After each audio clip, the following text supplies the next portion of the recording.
Hello नमस्ते साथीहरू, स्वागत छ तपाईहरुलाई मेरो युट्युब च्यानलमा। आज चाहिँ मैले आँपको अचारको रेसिपी लिएर आएको छु।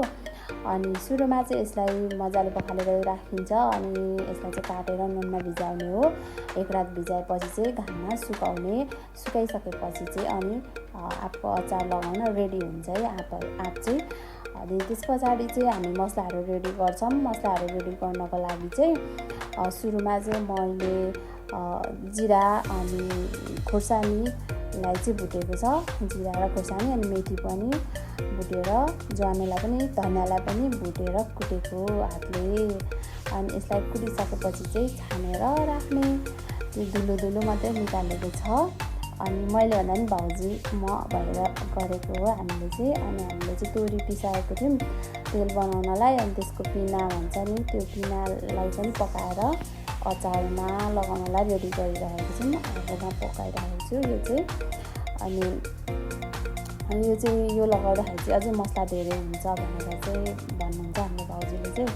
अनि त्यही भएर यसलाई चाहिँ पकाउनु मजाले पकाएर सुक्छ।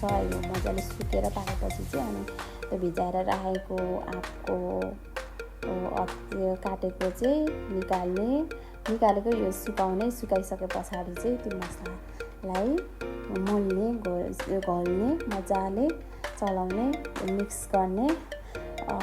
त्यो मजाले मिक्स गर्नुपर्छ निकै टाइम लगाएर, किनभने मसलाहरू चाहिँ मजाले भित्र पस्नुपर्छ। भित्रसम्म मजाले खेलाएर मिक्स गर्ने। अनि मिक्स गरेर हामीले चाहिँ यसलाई 3 दिनसम्म चाहिँ सुकायौँ है घाममा। 3 दिनसम्म चाहिँ यत्तिकै चलाउँदै सुकाउँदै गरेर 3 दिनसम्म चाहिँ हामीले चलाएर राखेको थियौँ। अनि तपाईहरूले कसरी बनाउनुहुन्छ कमेन्ट गर्नुहोला।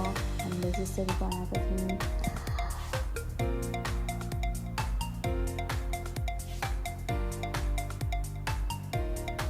अनि घाममा सुकाएको पहिलोचोटि एक घाम सुकेपछि चाहिँ यस्तो भएको थियो।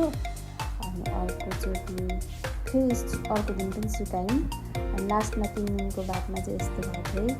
अनि मजाले यसलाई चलाउने, मजासँगले चलाएपछि चाहिँ अनि हाम्रो आँपको अचार रेडी भयो। अनि त्यसपछि चाहिँ बट्टामा हाल्दा हुन्छ।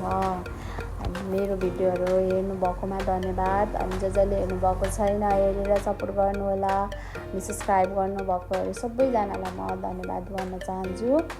अनि सब्सक्राइब गर्नुभएको छैन, नयाँ हेर्दै हुनुहुन्छ भने सब्सक्राइब गरेर साथ दिनुहोला। फेरि पनि थ्याङ्क यू सो मच भन्न चाहन्छु मलाई सपोर्ट गर्ने सम्पूर्णलाई। अनि नेक्स्ट भिडियो लिएर फेरि पनि आउनेछु। त्यतिसम्मलाई bye bye, see you, take care, bye, keep supporting.